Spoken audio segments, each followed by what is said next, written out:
parfois, dans la vie, il faut savoir quand s'arrêter.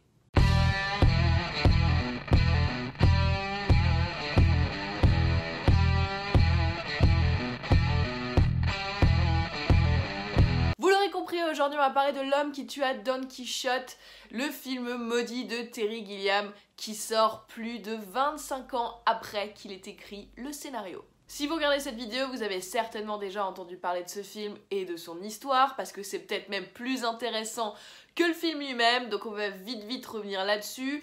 En gros, au début des années 90, Terry Gilliam écrit le scénario de L'homme qui tua Don Quichotte. Il veut le tourner en Europe, avec des fonds européens, mais le film est réputé infilmable et il peine à trouver les financements.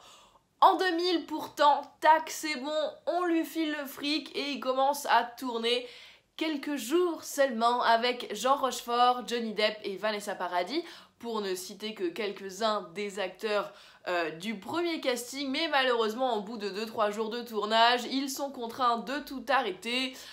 Jean Rochefort a une hernie discale qui l'empêche de monter à cheval et en plus des pluies diluviennes viennent absolument massacrer les décors du film. Enfin c'est la catastrophe, il n'y a rien à récupérer et malgré déjà les sous investis, il n'y a qu'une seule solution, arrêter le tournage, abandonner le film. Mais c'est sans compter sur ce bon vieux Terry qui est pugnace, on va dire comme ça, et qui se dit non, moi je vais pas laisser le destin mettre fin à mon film, je veux vraiment le faire, je veux vraiment le tourner, et c'est ce qui va se passer. En 2008, il relance alors la production avec un nouveau casting, de toute façon il s'est pris la tête grave avec Jean Rochefort, donc lui il reviendra pas, et il se dit tiens je vais refaire le film avec Robert Duvall et McGregor. Mais c'est loupé parce qu'on veut pas lui donner le blé pour financer ce casting là, et donc 2 ans plus tard il se dit ah bah tiens je relance encore une fois la machine et cette fois avec dans les moteurs Robert Duvall et Owen Wilson. Ça ne prend toujours pas, on commence à en parler mais finalement ça retombe à l'eau et là il se dit bah finalement tiens encore un nouveau casting, John Hurt et Jack O'Donnell.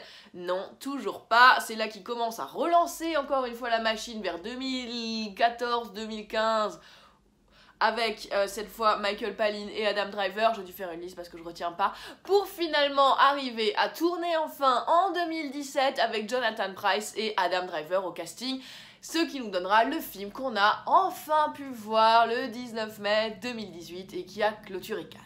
Comme bien sûr ce film est maudit, n'a pas été exempt de derniers problèmes encore cette année jusqu'à la veille de la sortie du film parce qu'il y a un producteur qui s'appelle Paul Blanco qui a essayé de faire totalement interdire le film pour des histoires de droit, etc., des trucs juridiques machin, mais il n'y a pas réussi. Terry Gilliam a eu gain de cause et le film a pu sortir.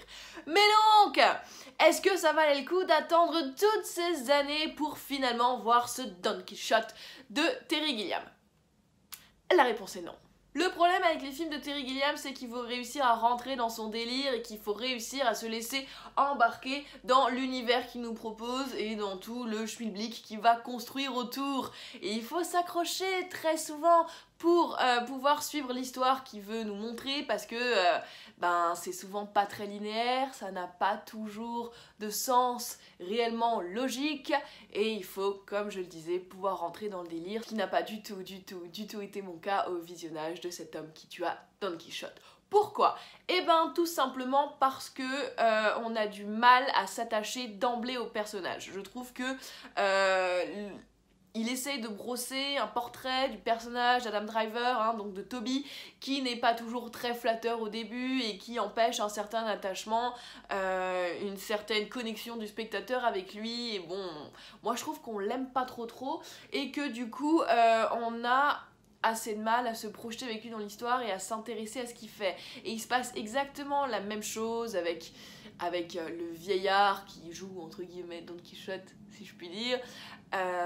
Lui c'est pareil, on a du mal, enfin ça prend un certain temps avant qu'on éprouve un attachement un petit peu pour lui et son personnage farfelu. Je suis un peu vite rentrée dans le vif du sujet, là j'ai oublié d'exposer un petit peu le pitch de l'histoire. Donc Adam Driver joue le rôle de Toby, qui est un réalisateur reconverti dans la pub, un petit peu désabusé on va dire, qui pour son film de fin d'études à l'époque s'était rendu dans un petit village en Espagne où il avait fait jouer des villageois dans son film en leur promettant parfois un petit peu monts et merveilles. Et il revient donc là-bas des années plus tard, une décennie plus tard je crois, pour se rendre compte finalement des conséquences qu'a laissé le tournage de son petit film sur les habitants de ce village. On peut bien sûr penser, quand on entend ce pitch, que Terry Gilliam parle beaucoup de lui dans ce film, ce qui est certainement le cas. Il y a pas mal de références à la création artistique, aux affres de la création artistique dans ce film. Mais le problème, c'est que l'histoire est extrêmement mal racontée. On peut comprendre à la fin du film où il a voulu en venir, ce qu'il a voulu nous montrer là avec ces personnages et ces scènes-là, mais tout est emberlificoté dans des nœuds d'intrigue qui n'ont parfois pas beaucoup de sens, parfois pas beaucoup d'intérêt et qui finalement rendent l'ensemble assez chaotique.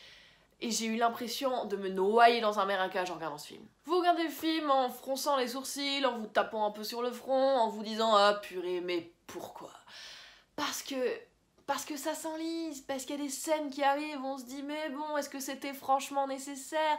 En plus, le tout est quand même filmé dans des décors qui sont assez répétitifs, je trouve, et qui pour certains même font assez carton-pâte. En plus, on a des personnages secondaires hyper mal exploités, qui sont très très clichés, hein, comme la femme du patron qui est une nymphomane avérée, comme le boss lui-même, hein, qui est censé être un petit peu le méchant, entre très très larges guillemets, qui est un russe exploitant de vodka, enfin voilà.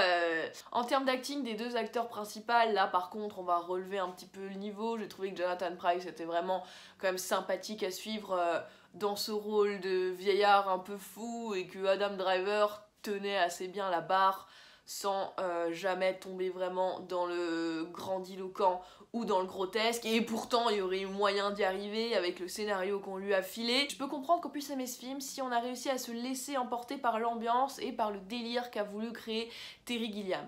Moi honnêtement j'ai jamais pu me détacher au visionnage de ce film du contexte dans lequel il a été fait, ça c'est sûr.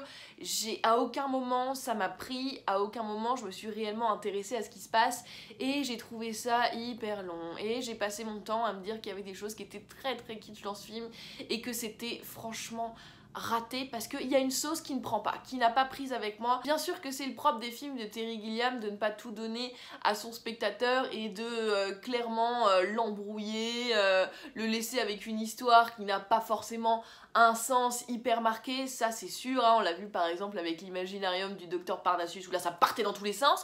Et bien là il y a un petit peu quelque chose comme ça, même si le fil rouge est un peu plus net que dans le film précédent. Mais le problème c'est que j'ai pas réussi à trouver ça crédible, et il construit tellement mal son histoire au début que même si ça commence à prendre du sens à la fin et on se dit ah mais en fait c'est parce que si, c'est parce que ça, et ben c'est déjà trop tard. Très honnêtement, je pense que quand le cosmos entier vous envoie des signaux comme quoi c'est pas la peine d'insister avec quelque chose, il faut laisser tomber, parce que là, plus de 25 ans plus tard, Terry Gilliam accouche d'un film qui ne restera pas dans les annales, qui est extrêmement loin du chef-d'œuvre, et pour lequel on se souviendra de toute façon que de sa genèse et des choses qu'il aurait pu être et qu'il n'a pas été, pour finalement être ce délire un peu sans saveur qui a mis 25 ans à être fait. Voilà. De toute façon, l'homme qui tua Don Quichotte restera et sera toujours le symbole du health development dans le cinéma, simplement. De toute façon, ce film-là ne sera jamais rien d'autre que les problèmes qu'il a endurés. On va le dire, j'ai littéralement souffert pendant 2h12 devant l'homme qui tua Don Quichotte. Voilà, c'est comme ça. Vous pouvez aller le voir, bien sûr, pour faire votre propre avis, mais attendez-vous à tomber dans un délire auquel vous pouvez être complètement hermétique, comme ça a été mon cas. Voilà, je pense que j'ai raconté tout ce que j'avais à raconter sur l'homme qui tua Don Quichotte de Terry Gilliam. Je vous invite maintenant à commenter cette vidéo, à me laisser un pouce bleu parce que vous n'êtes pas sans savoir que c'est hyper important sur YouTube, à partager cette vidéo, à vous abonner à cette chaîne si ce n'est pas encore fait, et à me suivre sur le Facebook et Twitter Perle ou Navet. À très bientôt.